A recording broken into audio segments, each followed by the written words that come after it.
ये सुजाता के घर पड़ा। तो ये ऐसे एक सुजाता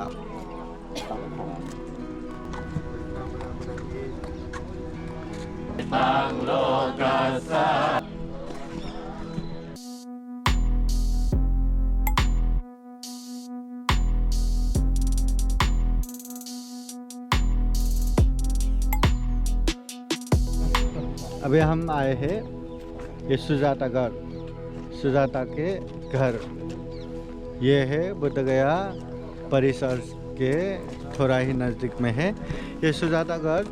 जो सुजाता का घर था तो यही घर को बाद में एक स्तूपा जैसा बना दिया। ये सुजाता के घर इतना बड़ा ये घर है। सुजाता ये गांव के एक श्रीमंत पैसे वाले ये जगह ये ऐसा है। तो अभी हम यहाँ पे अभी घूमेंगे। देखो देश विदेश के लोग भी यहाँ घूमने आते रहते हैं। अभी ये थाईलैंड के ग्रुप भी यहाँ पे है। ये कोई मंदिर नहीं है परंतु वो सुजाता का घर है जिन्होंने बुद्ध बनने के लिए सोने के पात्र में खीर दान दिया था और प्रार्थना किया था जिस तरह मेरी इच्छा पूरा हुआ उसी तरह आपका भी इच्छा पूरा हो। ये कहानी कुछ ऐसा है। जब उस शादी से पहले जब बड़ी हो रही थी तो उसने बहुत बड़ा पेड़ देखा। यहाँ ये उधर है ना, बहुत बड़ा पेड़ देखा। तो उन समय में क्या एक धारणा कि पेड़ में देवता रहते हैं। तो उसने भी भाकल किया कि अगर समय होने के बाद मेरे अच्छे घर में शादी हो गया और पहला पुत्र ही हुआ तो मैं ऐसे ऐसे पूजा करूँगा। सही में अच्छे घर में भी शादी हो गया, पुत्र रत्न भी प्राप्त हो गया। तो वो होने के बाद वो हर साल वहाँ वृक्ष के नीचे साफ करा के वो स्पेशल पूजा करते थे। अब आ गया बैसाख पूर्णिमा के दिन, सुबह सुबह दासी को भेजा कि वो पूजा जाओ वहाँ साफ सफाई करो। तो दासी वहाँ गया तो बुद्ध बैसाख पूर्णिमा के दिन सुबह सुबह ये बुद्ध गया जाने के लिए है ना, वहाँ पे अभी भिक्षा जाने के लिए समय है करके वृक्ष के नीचे बैठा था। और सुबह का किरण है ना ऐसे वो सिद्धार्थ गौतम पे पड़ा कि वो दासी तो देख के अचंभा रह गया। 32 महापुरुष लक्षण 80 अनुव्यंजन से युक्त तथा वो सिद्धार्थ गौतम देख के तो साक्षात देवता ही प्रकट हो गया करके वो भागा अपने मालकिन को बताने आ गया कि आपके पूजा स्वीकार करने के लिए साक्षात देवता आए हैं। तो उसने बोला अगर ये बात सच हुआ तो तुम्हें दासी से मुक्त कराती हूँ, है ना। तो जल्दी जल्दी उसने एकदम स्पेशल खीर और मतलब दूध को उबाल के उसका आटा बनाया, फिर उबाल के आटा बनाया, ऐसा कर करके एकदम स्पेशल खीर वो भी सोने के पात्र में रख के पूजा करने के लिए गया।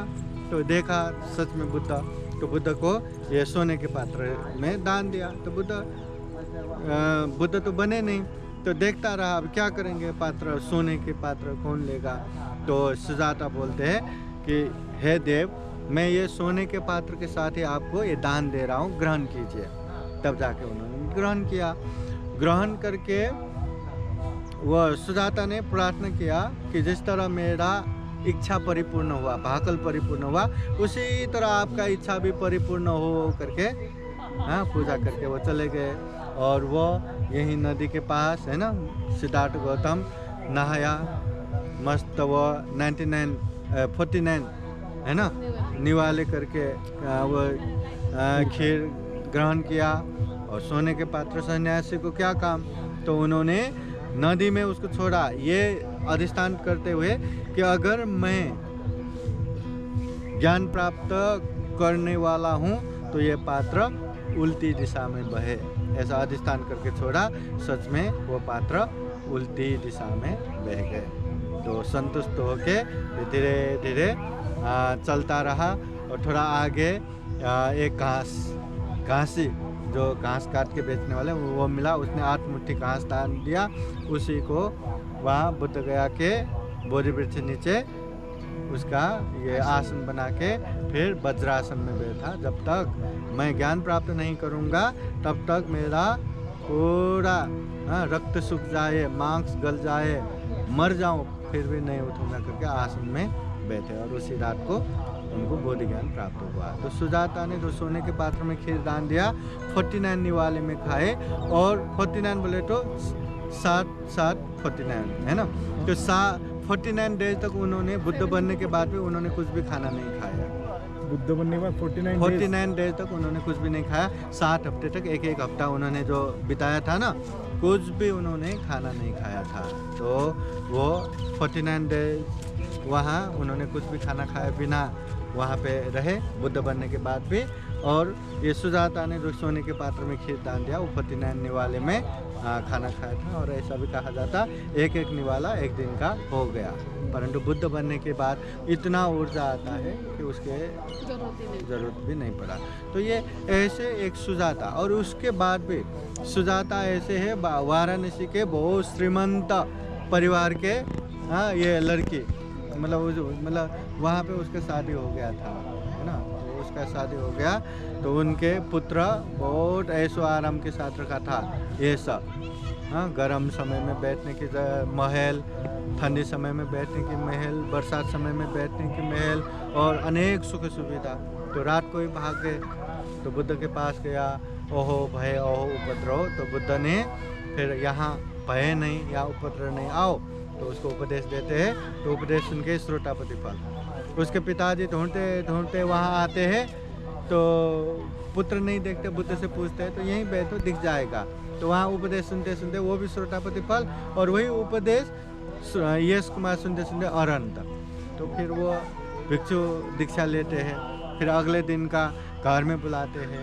तो घर में उपदेश सुन के फिर उसके माता सुजाता भी श्रोतापति हो फल प्राप्त होके बुद्ध धम्म संघ के शरण जाते हैं। तो बुद्ध धम्म में पहला बुद्ध धम्म संघ के शरण जाने वाले उपासक यश कुमार के पिता, वही सुजाता के पति, और पहली उपासिका बुद्ध धम्म संघ के शरण जाने वाले यही सुजाता।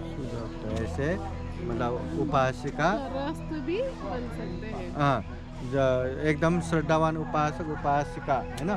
उपासिका उसका घर है, इसलिए बाद में उनके बाद ये एक स्तूपा जैसा बना दिया। तो यहीं पे बड़ा, घर था क्या उनका? हाँ, उनका घर को ही स्तूपा बना दिया। तो यही जगह, हाँ, किसने बनाया? बाद में बना।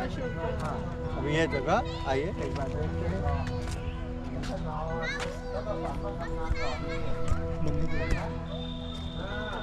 का स्टोरी बताना। तो उनका मंदिर सुजाता एक गरीब परिवार में स्थित थी क्या? तो उनका घर था क्या? कितना बड़ा? इससे भी बड़ा होगा।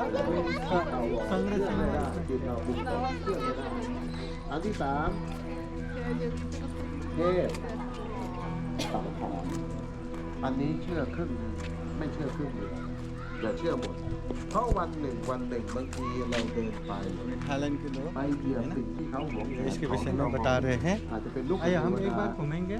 อาจจะเป็นเที่ยวใส่ต้นไม้หรืออาจจะเป็นฟันต้นไม้เขาโมโหเขาไม่พอใจเขาก็มาเข้าฝันเราให้ฝันร้ายฝันว่าวิ่งหนีบ้างฝันว่าตกเหวบ้างอุ้ยตกใจสะดุ้งตื่นเขาจะแกล้งเรา แต่บางวันถ้าเราไปทำความดีเทพที่คุ้มครองสถานที่ต่างๆก็มาดลจิตดลใจให้เราฝันหวานฝันดีฝันเห็นพระพุทธเจ้าบ้างฝันเห็นประสิทธิ์เจดีย์กำลังไหว้พระนี่ก็เป็นอีกเรื่องหนึ่งแต่เขาบอกว่าเชื่อได้ 50% เพราะว่ามีทั้งเทวดาสัมมาทิฏฐิและมิจฉาทิฏฐิที่มาหลอกลวงเนี่ยข้อที่สี่อันนี้แน่นอนบุพนิมิตบุพนิมิตคนที่จะตายก่อนจิตจะดับลงเนี่ยมันก็เรียกนิมิตตายจะไปไหนเนี่ยนิมิตมันขึ้นมา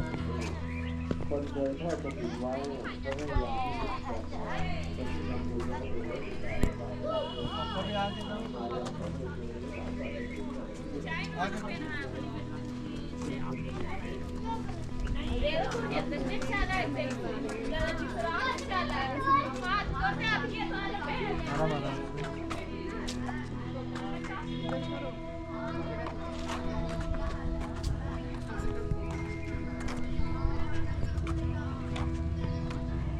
घर को ही स्तूपा बना दिया और वो एक तीर्थ स्थल बना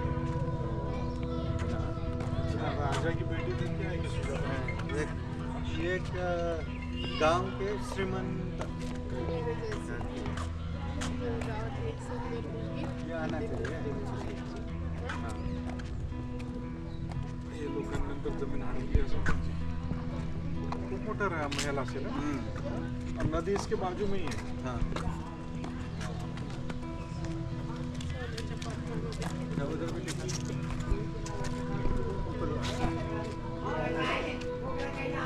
ते झाड काय होतं ते? वो झाड़ ऐसे आ गया बोधी जैसे पेपर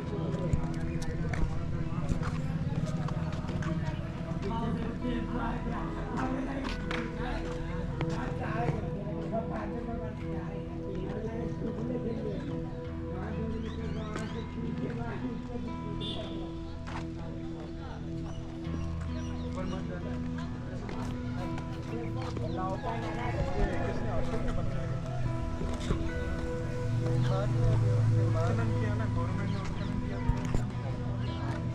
उसके बाद ये इसको बना दिया। तो बहुत साल तक ऐसे ही बन के ऐसे पड़ा रहा। फिर इतना नुकसान रिटर्न कर दिया। अभी पूरा तो बीच में रख दिया आगे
सुजाता गढ़,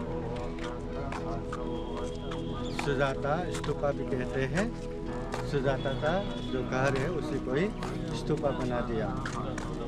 बहुत ही पवित्र जगह है। हम भी जीवन में हर उपासक उपासिकाओं को ऐसा काम करना चाहिए कि अपना घर बाद में इतना पवित्र बन जाए कि उसको स्तूपा बना दिया जाए। तो बहुत नसीब लगता है, बहुत पुण्य लगता है।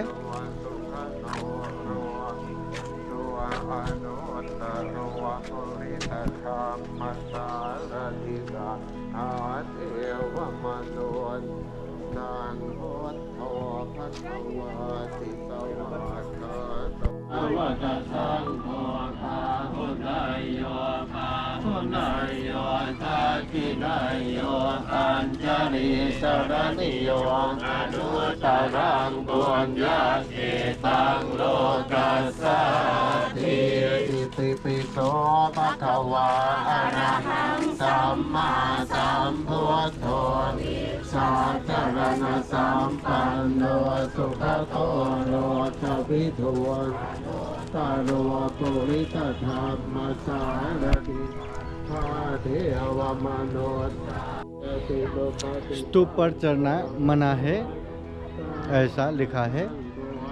यह पुरातत्वविद द्वारा संरक्षित ये सुजाता स्तूप, सुजातागढ़।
तो ये हमने ये वीडियो आप लोगों को दिखाया, आप लोगों को कैसा लगा ज़रूर बताइए।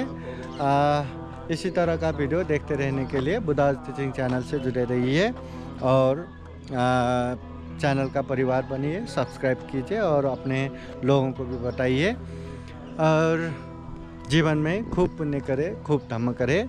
बुद्धा धम्म संघ का आशीर्वाद हमेशा हमेशा आप लोगों के जीवन में रहे, ऐसी कामना करते हैं। सभी का मंगल हो, सभी का कल्याण हो।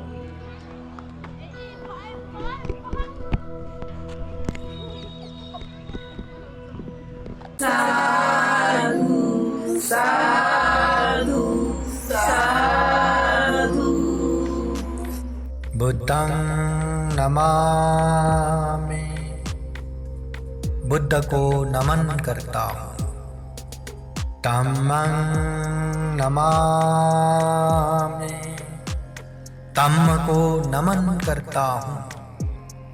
संघं नमामि, संघ को नमन करता हूँ।